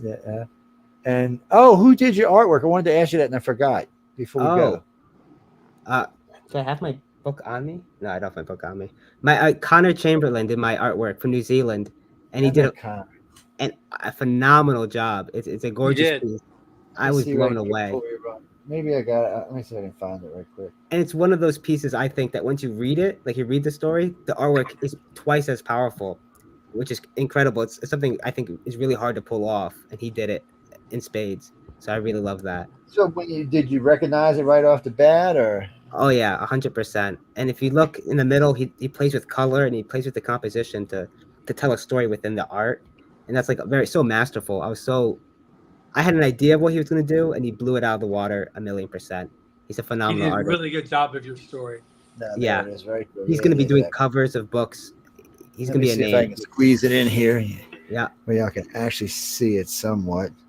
That the what he light did in here. the arrow there, in between with that pop of color. Right over here, right there. Yeah. Yeah. Sorry, guys. The lightness in my studio is not that good because if I don't, it makes too much reverb. I mean, too much light back bounce.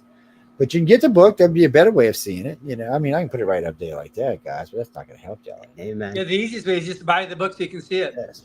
and read Yeah. the story. Yes. That is a You can wolf. get it on behind. Amazon.com. You Yes. can get it at GalaxyPress.com. You can get it if you're wherever you are. It's available in South Africa, in Australia, in New Zealand, in Canada, UK, and obviously in the United States. Yes, Where I you go out there and find get it. books. Yes, Janine, there was a wolf behind you.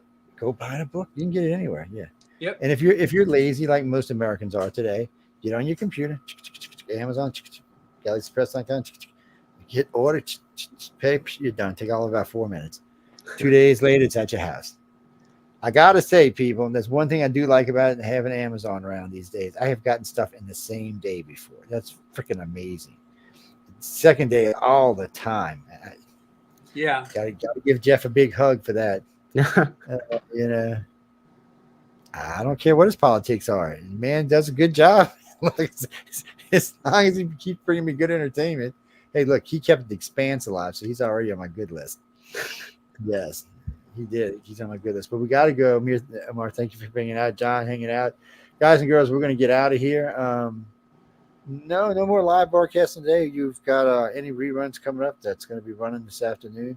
And of course, you got the crew tomorrow. You can go get in trouble with them. Oh, yes, they're a bunch of troublemakers on Sunday, especially that Sean Patrick Hazlitt guy. Oh, my God. John said, you got to take this guy on. He's been in trouble ever since we got him, man. Shh.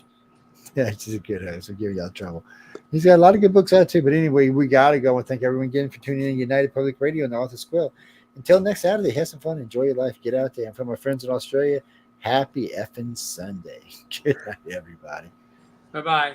Bye. Thanks for having me.